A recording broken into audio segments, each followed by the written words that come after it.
আসসালামু আলাইকুম সুপ্রিয় দর্শক, আপনাদের সবাইকে সাদর সম্ভাষণ জানাচ্ছি এখনকার এই আলোচনায়। আশা করি আপনারা সবাই যে যেখানে আছেন অবশ্যই ভালো আছেন এবং নিরাপদে আছেন। যদিও আমাদের এই প্রিয় মাতৃভূমি বাংলাদেশের বর্তমান যে সার্বিক পরিস্থিতি, তাতে খুব একটা শান্তিতে বা স্বস্তিতে থাকার কথা হয়তো নয়। গত বেশ অনেকগুলো মাস ধরে আমরা এক অদ্ভুত টানাপোড়েন আর অনিশ্চয়তার ভেতর দিয়ে যাচ্ছি। ক্ষমতার পালাবদল হয়েছে, নতুন সরকারও এসেছে, কিন্তু মানুষের মনের ভেতরে যে শঙ্কা, যে উদ্বেগ, তার কিন্তু কোনো অবসান ঘটেনি।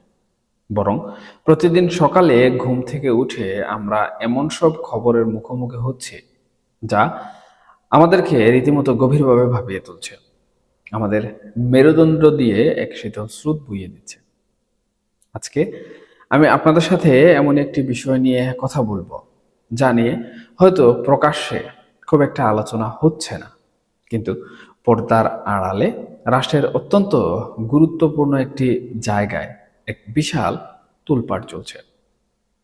বিষয়টি আমাদের জাতীয় নিরাপত্তা, আমাদের অস্তিত্ব এবং আমাদের অন্যতম গর্বের জায়গা বাংলাদেশ বিমান বাহিনীকে ঘিরে।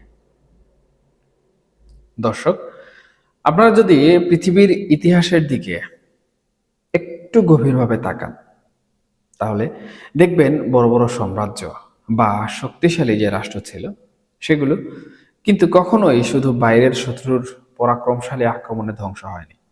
তাদের পতনের বীজ কিন্তু বোনা হয়েছিল তাদের নিজেদের ঘরের ভেতরেই। গ্রিক পুরাণের সেই বিখ্যাত ট্রয় নগরের কথা ধরুন। গ্রিক যোদ্ধারা যখন বছরের পর বছর বাইরে থেকে আক্রমণ করে সেই দুর্ভেদ্য ট্রয় নগরী দখল করতে পারল না, তখন তারা কি করলো? তারা একটা বিশাল কাঠের ঘোড়ার ভেতরে নিজেদের চৌকস সৈন্য লুকিয়ে রেখে সেই ঘোড়াটা উপহার হিসাবে পাঠিয়ে দিল ট্রয় নগরীর ভেতরে। দর্শক, ট্রয়ের মানুষ উল্লাস করে ভাবলো এটা হয়তো দেবতার আশীর্বাদ বা শত্রুর আত্মসমর্পণ। কিন্তু রাতের অন্ধকারে সেই ঘোড়ার পেট থেকে বেরিয়ে আসা শত্রুরাই পুরো ট্রয় নগরীকে ভেতর থেকে পুড়িয়ে একদম ছাই করে দিয়েছিল। কিংবা ধরুন আমাদের এই উপমহাদেশের ইতিহাস, নবাব সিরাজউদ্দৌলার বিশাল এবং শক্তিশালী একটা সেনাবাহিনী কিন্তু ছিল। তবে পলাশীর প্রান্তরে তার পতন হয়েছিল কেন?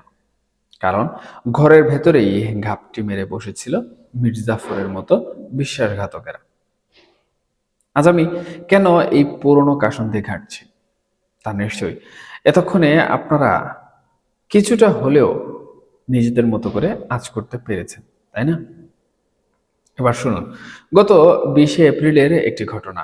রাত তখন বেশ গভীর, চারিদিক নিস্তব্ধ। ঢাকা, চট্টগ্রাম এবং যশোরের মতো দেশের প্রধান সামরিক বিমান ঘাঁটিগুলিতে কিন্তু তখন এক অন্যরকম অস্থিরতা এবং একটা চরম শ্বাসরুদ্ধকর পরিস্থিতি বিরাজ করছিল।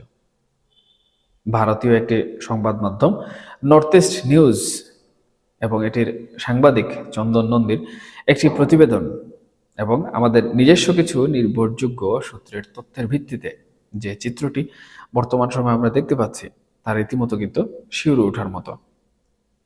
ওই গভীর রাতে বিমান বাহিনীর নিজস্ব গোয়েন্দা শাখা এক নজিরবিহীন চিরুনি অভিযান শুরু করে। এখন প্রশ্ন হচ্ছে, কেন আসলে এই অভিযান? কারণ গোয়েন্দাদের কাছে অত্যন্ত সুনির্দিষ্ট এবং ভয়াবহ একটি তথ্য ছিল। তথ্যটি কি? তথ্যটি হলো, আমাদের এই অত্যন্ত স্পর্শকাতর এবং সুরক্ষিত বাহিনীর ভেতরে অত্যন্ত সংগোপনে থাবা বসিয়েছে একটি আন্তর্জাতিক উগ্রবাদী সশস্ত্র সংগঠন, তেহরিকি তালেবান পাকিস্তান, বা সংক্ষেপে যাকে আমরা টিটিপি বলে চিনে থাকি। সুপ্রিয় দর্শক, একটু শান্ত হয়ে ভেবে দেখুন তো, যে বাহিনী আমাদের আকাশপথের সুরক্ষা নিশ্চিত করে, যাদের হাতে আমাদের কোটি কোটি টাকার আধুনিক যুদ্ধ বিমান, রাডার আর সমরাস্ত্র, তাদের ভেতরে যদি এমন বিজাতীয় এবং উগ্রবাদী চিন্তাধারার অনুপ্রবেশ ঘটে, তবে পরিস্থিতি কতটা ভয়াবহ হতে পারে। এই অভিযানে এখন পর্যন্ত যা জানা গেছে তাতে বেশ কয়েকজন অফিসারকে আটক করা হয়েছে, জিজ্ঞাসাবাদের জন্য হেফাজতে নেওয়া হয়েছে আরো অত্যন্ত 10 জনকে। কিন্তু এই পুরো প্রক্রিয়াটি এতটাই কঠোর গোপনীয়তার সাথে করা হচ্ছে যে তাদের নাম কিংবা পদবি কোনোভাবেই প্রকাশ করা হচ্ছে না। তবে এর চাইতেও সবচেয়ে উদ্বেগজনক ব্যাপারটি হলো এই অভিযান শুরু হওয়ার ঠিক আগে বা ওই অভিযানের ডামাডোলের মধ্যেই প্রায় 9-10 জন সদস্য পালিয়ে যেতে সক্ষম হয়েছে। এর মধ্যে 4 জন তো রীতিমতো দেশ ছেড়েই পালিয়ে গেছেন বলে ধারণা করা হচ্ছে। তারা পাকিস্তান, তুরস্ক, পর্তুগাল এবং নিউজিল্যান্ডের মতো দেশগুলিতে গিয়ে গা ঢাকা দিয়েছেন। দর্শক, এখন আমার বা আপনাদের মনে এই প্রশ্ন জায়গাটাকে খুব অস্বাভাবিক যে এত কড়া নিরাপত্তার ঘেরাটোপ পেরিয়ে একটি সুশৃঙ্খল সামরিক বাহিনীর সদস্যরা কিভাবে দেশ ছেড়ে পালাতে সক্ষম হলেন। এর মানে আসলে কি দাঁড়াচ্ছে? এর মানে দাঁড়াচ্ছে এই উগ্রবাদের জাল শুধুমাত্র যে দেশের ভেতরে বা ওই ঘাটির 4 দেয়ালের মধ্যেই সীমাবদ্ধ তা কিন্তু নয়। আন্তর্জাতিক পরিমণ্ডলেও তাদের এক বিশাল সুসংগঠিত এবং শক্তিশালী একটি নেটওয়ার্ক কাজ করছে, যারা এই পালিয়ে যাওয়ার ক্ষেত্রে তাদের লজিস্টিক সাপোর্ট দিয়েছে, পাসপোর্ট বা ভিসার ব্যবস্থা করে দিয়েছে এবং নিরাপদ আশ্রয়ে পৌঁছে দিয়েছে। দর্শক, এই যে ধরুন যশোরের মতিউর রহমান ঘাটে কিংবা চট্টগ্রামের জহুরুল হক ঘাটে, এগুলো কিন্তু দেশের মানচিত্রে শুধু সাধারণ কোনো জায়গা নয়, এগুলো আমাদের অস্তিত্বের এক একটা স্নায়ুকেন্দ্র। যশোরের 18 নম্বর স্কোয়াড্রন, যেখানে এই সদস্যদের যোগসূত্র পাওয়া গেছে বলে বলা হচ্ছে, তারা রাডার স্টেশনে কর্মরত ছিলেন। রাডার জিনিসটা আসলে কি? রাডার হচ্ছে আধুনিক যুদ্ধবিদ্যায় একটি দেশের চোখ। শত্রু বিমান কখন আমাদের আকাশ সীমায় প্রবেশ করছে, আমাদের আকাশ কতটা নিরাপদ, সেটা দেখার দায়িত্ব এই রাডারের। এখন যারা এই রাডারের স্ক্রিনের দিকে দিনরাত্রি তাকিয়ে থাকার কথা, তাদের চোখে যদি উগ্রবাদের কালো পর্দা পড়ে যায়, তবে দেশের নিরাপত্তা কোথায় গিয়ে দাঁড়াবে?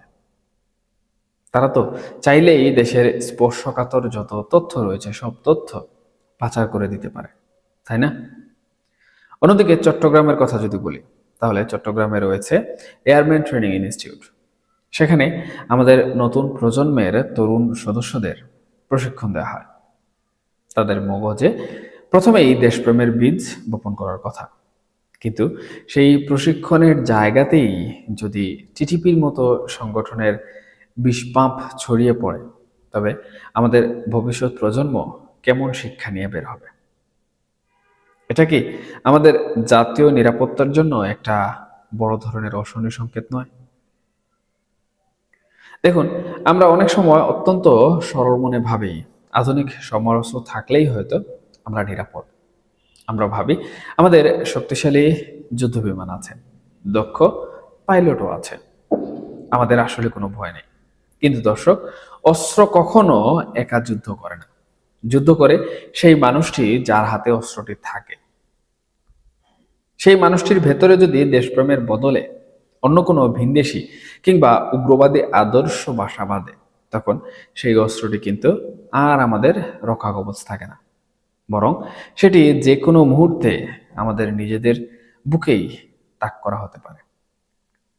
ঠিক এই চরম সত্যটি উপলব্ধি করতে পেরেই হয়তো 20শে এপ্রিলের পর থেকে বিমান বাহিনীতে উচ্চ সতর্কতা বা বলা চলে এক প্রকার রেড অ্যালার্ট জারি করা হয়েছে।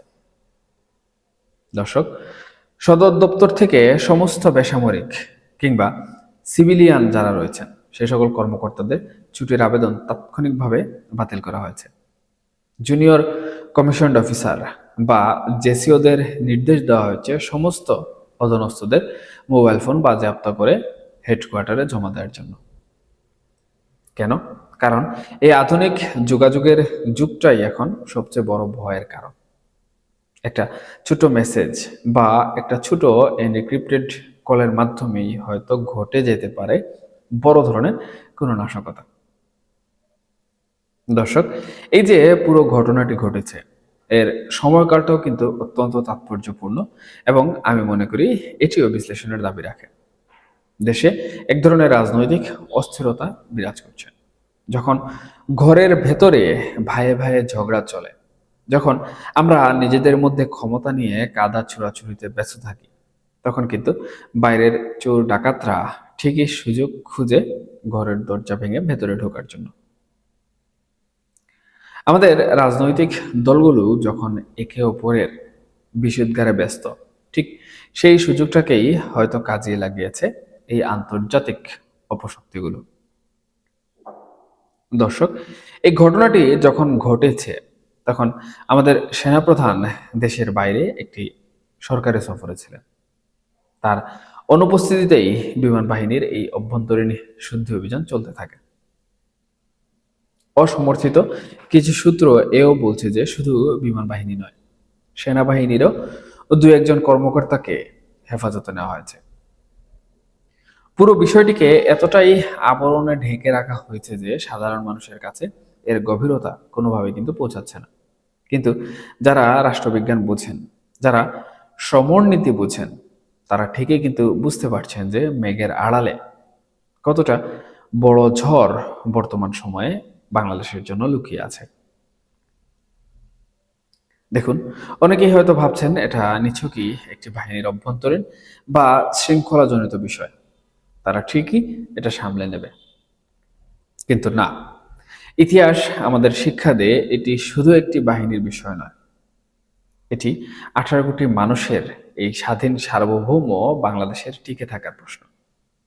একটি রাষ্ট্র তখন এই চরম বিপদে পড়ে যখন তার প্রতিরক্ষার দেয়ালগুলোতে উইপোকা ধরতে শুরু করে এবং ধীরে ধীরে কাটতে শুরু করে।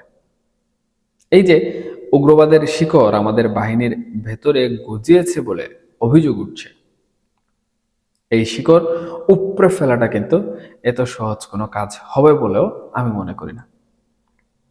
ঊর্ধ্বতন কর্মকর্তারা দিনরাত জিজ্ঞাসাবাদ চালিয়ে যাচ্ছেন।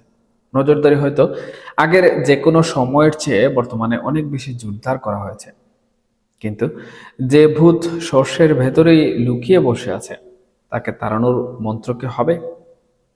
সেটাই এখন সবচেয়ে বড় চিন্তার বিষয়। যারা দেশ ছেড়ে পালিয়েছে, সেই পলাতক সদস্যদের কি আমরা কোনোভাবে দেশে ফিরিয়ে এনে আইনের মুখোমুখি করতে পারবো, নাকি তারা বিদেশেই নিরাপদ আশ্রয়ে বসে আমাদের এই প্রিয় মাতৃভূমির বিরুদ্ধে নতুন কোনো ষড়যন্ত্রের জাল বুনবে? এই প্রশ্নগুলোর উত্তর হয়তো আমাদেরকে নির্দিষ্ট একটি সময়ই বলে দেবে, কিন্তু আমাদের অর্থাৎ সাধারণ নাগরিকদের আমি মনে করি এই মুহূর্তে চোখ কান অবশ্যই খোলা রাখার প্রয়োজন আছে।